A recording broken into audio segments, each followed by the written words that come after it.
Dalam nama Bapa dan Putra dan Roh Kudus. Amin. Sahabat Yesus, apa sapaan Tuhan untuk kita hari ini? Mari kita siapkan hati kita untuk mendengarkan firman-Nya. Inilah Injil Yesus Kristus menurut Lukas. Dimuliakanlah Tuhan.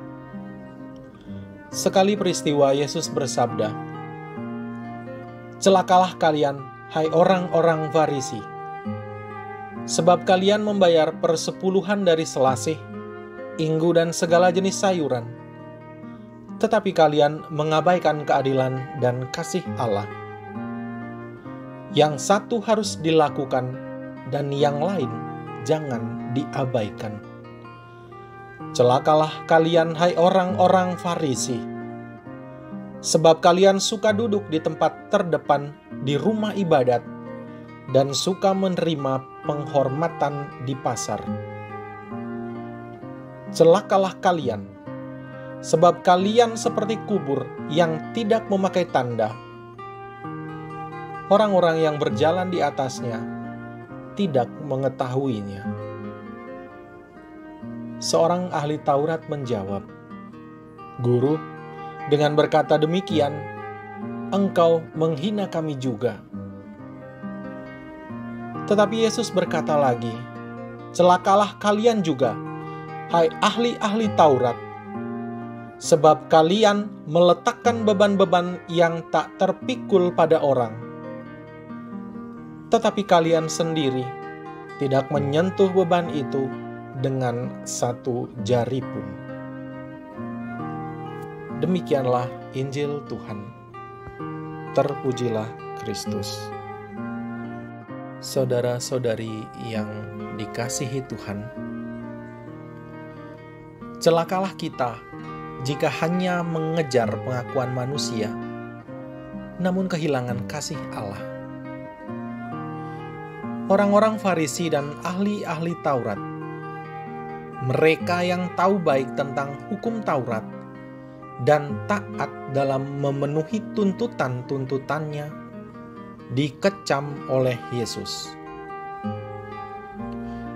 Kalau kita selami lebih dalam, kecaman Yesus ini adalah bentuk rasa kasihan Yesus terhadap ahli-ahli Taurat dan orang-orang Farisi. Mereka melakukan tuntutan tersurat, namun tidak sampai pada tujuan sejatinya. Mereka meletakkan beban, namun tidak memikulnya. Mereka menunjukkan jalan keselamatan, namun tidak masuk ke dalamnya. Di balik hukum ada nilai-nilai dan tujuan yang mulia. Hukum dan aturan, memenuhinya adalah standar untuk disebut sebagai warga atau anggota kelompok yang baik. Melanggarnya adalah sebuah aib. Menghidupi nilai-nilai dan mencapai tujuan mulia hukum adalah kesempurnaan hidup manusia. Namun celakalah jika kemudian manusia menurunkan standar hukum dari hidup yang benar menjadi hidup yang terlihat benar. Mereka berpikir jika tak mampu mencapai nilai mulia di balik hukum, mereka terlihat melakukannya.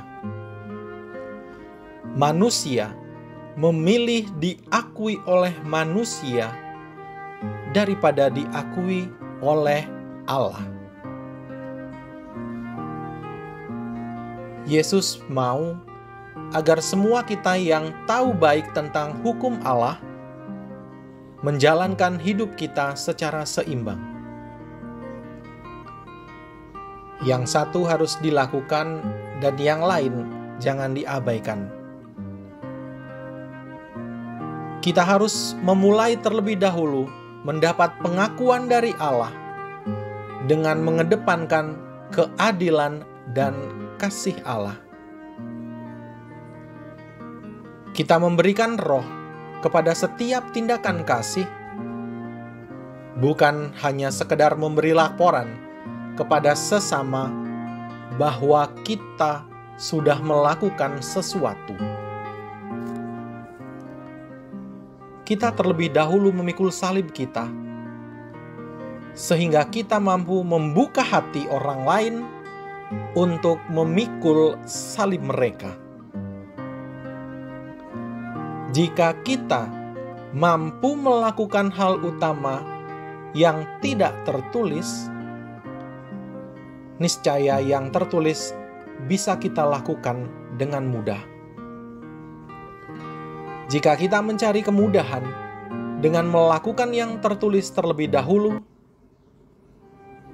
maka sulit bagi kita untuk sampai pada inti dari hukum tersebut.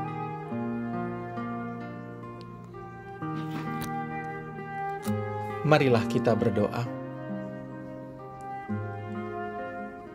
Ya Allah Bapa sumber kasih dan keadilan, Putramu Yesus telah menentukan hukum utama bagi kami, yakni kasih. Semoga kami mampu untuk memenuhi tuntutan kasih, bukan sekedar paksaan, melainkan sebagai keikhlasan. Berikanlah kami kekuatan untuk melaksanakan hukum-Mu, dan jangan biarkan kami terlena pada sebatas pengakuan manusia. Biarkanlah hidup kami hanya diatur oleh kehendak-Mu, sehingga kami semua memperoleh keselamatan demi Kristus Tuhan dan pengantara kami. Amin. Dalam nama Bapa dan Putra dan Roh Kudus. Amin.